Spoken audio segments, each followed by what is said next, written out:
Welcome back. The next story is about a new family-owned restaurant in Moses Lake that's committed to using locally grown food in their menu. Reporter Jeff Chu met with the owners and has the story. That's really hard for me. Moses Lake's new family-owned dining establishment, Simmer, is a place with the locavore in mind. In case you're wondering, a locavore is someone who supports buying and eating locally produced food. After all, Grant County is in the heart of Washington's agricultural industry. The restaurant is located at 101 East Broadway Avenue. Simmer owner chef Chris Selfridge has the endorsement of his mother, Lori Steinbach, who is an investor in Simmer. She's also helping with the restaurant's startup and wonders why local sources have not been used more to produce fine cuisine. We are in the perfect area, and I don't know why it hasn't been done before. I've thought for a long time that Moses Lake needs something different, and he's an awesome chef. Candace Stetner, who grew up in Quincy and comes to Simmer as a chef from Lake Havasu City, says meats are cooked on an Argentine grill using cherry or apple wood or other woods, depending on the menu. Everything's going to be local. We're going to try to do as much organic as possible, farm to table, everything from scratch. So we're trying to do something special here at Simmer. Stetner has worked at other fine restaurants around the Columbia Basin. I've worked at Cave B, which is over by the gorge, and then a lot of places in Wenatchee and Ephrata and Leavenworth. The restaurant seats more than 40 and will have a full bar once the state liquor license comes through.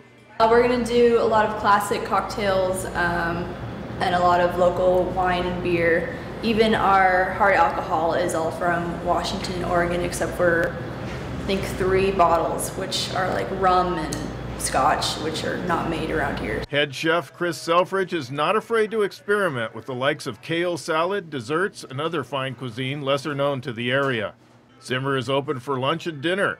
Hours are 11 a.m. to 3 p.m. for lunch. For dinner, Simmer is open from 4:30 to 9 p.m. Tuesday to Thursday and 4:30 to 10 p.m. Friday and Saturday. Simmer, which has a Facebook page, can be contacted by phone at 509-855-9831. I'm Jeff Chu for iFIBER 1 News. Rounding out this week's news coverage is a story about Dr. Seuss Day in Quincy. Students and parents at Pioneer Elementary School enjoyed a full day of activities to celebrate the author's birthday. Reporter Devin Higgins has the story.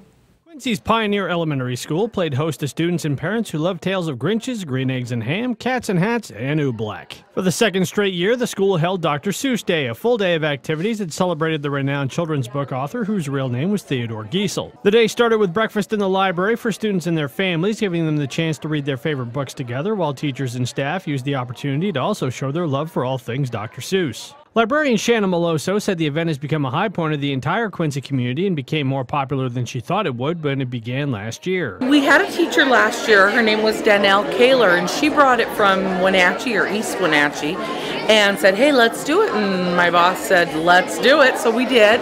And it was so much fun. We had our previous superintendent came in and read to the kids, and so we did that again this year. He came in and was reading with students. Our donuts were donated by Aikens, our coffee by the Granary, and it's just been a great way. It gets the parents in, makes them a little, sometimes it's intimidating to come into the school, and so it makes them a little less intimidating, and just kind of a fun event for parents and families and their kids. Quincy High School senior Daisy Alvarez made Dr. Seuss Day her senior project as a way of showcasing the work she does at Pioneer throughout the school year. I work here after school, and I come here 2 hours of my day to Pioneer, so I was like, man, I'll just do something in which I'm already involved. So, and Ms. Malauso, I heard about it and I talked to Ms. Malauso, and yeah, we got together and did this. To me, it's sort of like a literature icon. And you know, Dr. Seuss made all these children's books. They're so easy, they have rhymes. I feel like the kids love Dr. Seuss. In Quincy, Devin Higgins for iFIBER 1 News. And that wraps up our weekend edition. iFIBER 1 News will be back on Monday at 5 p.m. with the latest news from around the Columbia Basin. Thank you for watching.